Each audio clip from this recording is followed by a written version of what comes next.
Hello, this is Robert Pye, student in Research Methods for Public Policy, POL 580 with Professor Michael Goodman. And I'm going to talk today about reducing crime and incarceration. The United States, as you can see from this chart, leads the world in incarcerating its citizens at a rate of 707 per 100,000 residents. You can see our closest other large country in second place is Russia at 470 citizens per 100,000 residents incarcerated. So we lead the world in incarcerating our citizens at a cost of $70 billion annually and at a cost of $27,000 per inmate for direct imprisonment costs. But the impact of incarceration on crime rates is relatively small. What I found in my research is that for every 10% increase in incarceration, we get a return of only 2 to 4% decrease in crime. And when you compare those relatively small benefits to the high cost to government budgets, communities, families, and the prisoners themselves, you can see that incarceration is not an effective way to mass incarceration is not an effective way to lower the crime rate. This chart shows from 1960 to 2008 how the population has grown steadily in the U.S. and the violent crime rate and the property crime rate have kind of tracked along the same level or same proportional rate of the population. However, incarceration has shot through the roof. And here, some of the unfortunate impacts of this mass incarceration are lost income to the family of the person being incarcerated, increased costs to the family in travel and collect calls. Most prisoners are incarcerated in on average of 100 miles from their family, and most families communicate with their loved ones in prison through collect phone calls at extremely high calling rates. Returning prisoners face worse conditions than when they actually were arrested. They are, and felons are, in many cases, banned from public housing. They face employment discrimination.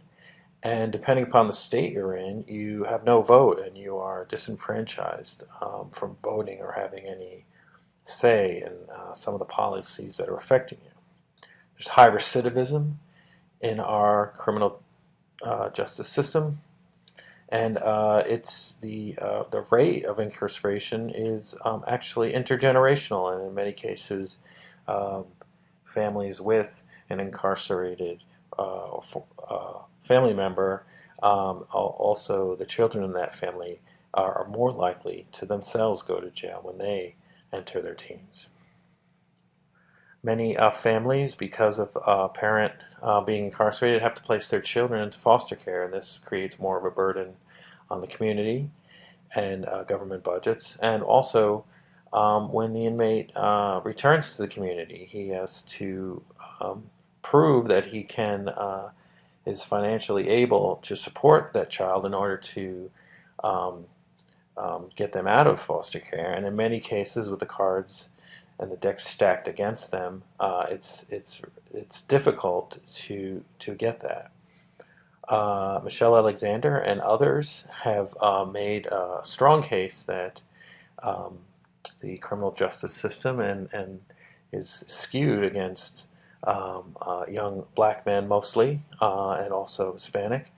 And I think that I haven't gone into that here because I think that case is very well made and is another negative cost of our current system. There are some works that I studied that actually think that by incarcerating so many citizens into horrific conditions of overcrowding and other conditions, that when we return them to the community, that we are actually in some ways contributing to more crime in the future. And released inmates returning to their communities and families have it has been proven that they have reduced earnings potential and reduced opportunities for employment. This graphic here shows the spiral that many inmates face, going, starting in a poor urban community and being sent to jail, and then returning to the community, and eventually maybe ending up in jail again for a more serious crime.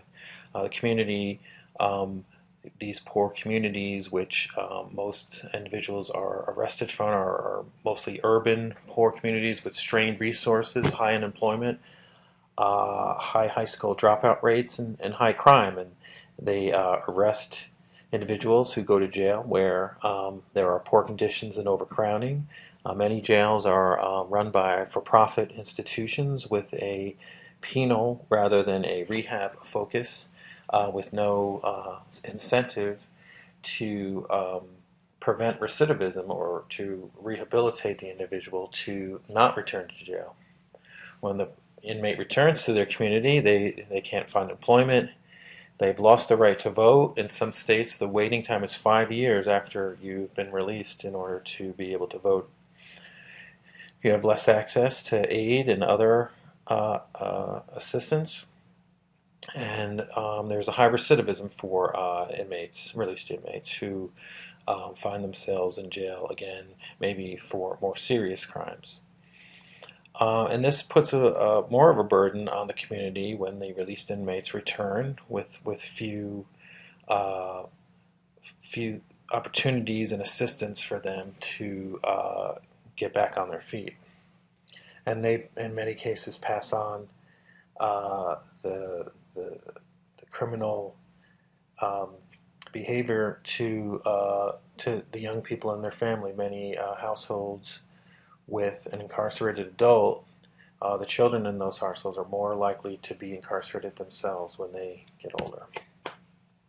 So clearly, mass incarceration is not the answer economically or socially.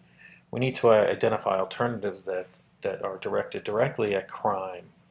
Unlike some of the strict policies of the past, which have contributed to high incarceration, such as war on drugs, three strikes laws, mandatory minimum sentencing, and trying children as adults. Many of these are politically motivated policies, but not necessarily sound social policies that will lower crime. But they can be nice sound bites when you're being elected to office. The correctional policies have created a correctional industrial process that turns people through the system. And as I mentioned before, some studies actually make the argument that our current system contributes to crime. When a inmate goes to jail, many jails, and I'll use New York as an example because I'm familiar with that state, many inner city urban people who are arrested get sent to jails that are in suburban white districts. These districts not only benefit from jobs and the economic development of having this complex in their community, they also benefit by getting more political power because the inmates count towards their census numbers when the government does the census. So you actually get more representation in government. And these, as I mentioned, these districts, many of them are suburban white districts, and many of the inmates are coming from mostly liberal urban districts. And so the power, by sending people to jail in these communities, they actually benefit in political power. And then they are, their representatives don't represent those in jail because they can't vote. They represent the people that live there. So it actually shifts power from one political ideology to the other. Well, many prisons are are operated by private organizations who make contributions to politicians, and many politicians, as we mentioned in a previous slide, introduce tough on crime laws that actually fill the prisons of their friends who are contributing to their campaign. So it makes for an unintended incentive um, rather than the focus should be in our criminal justice system on reducing crime and rehabilitating offenders so that they can re-enter society as constructive members of society. And so my question was, how can we lower the crime rate while minimizing the heavy burden and costs on society? Some of the areas that have an impact on crime and incarceration that I found in my research is legalized abortion, which many of you may have seen in the Freakonomics book or subsequent movie, where they noticed a connection between legalization of abortion laws in the 70s and how communities that introduced those laws first in the 90s showed the earliest drops in crime um, uh, as time went on. This is same in the same works. They discussed how more police officers, they've noticed when communities hire more police officers, that does have a direct impact on crime. Other indicators or contributors to crime are high school dropout rates. 22% of young teenage males who are high school dropouts will end up in jail in our current under our current policies. We have a high rate of recidivism, and as we mentioned before, there's not really an incentive for private um, uh, operators of prisons to rehabilitate individuals and reincorporate them into society. They're in many cases paid by the bed. So the more prisoners, the more money they get. So the incentive there is not reflective of what it should be.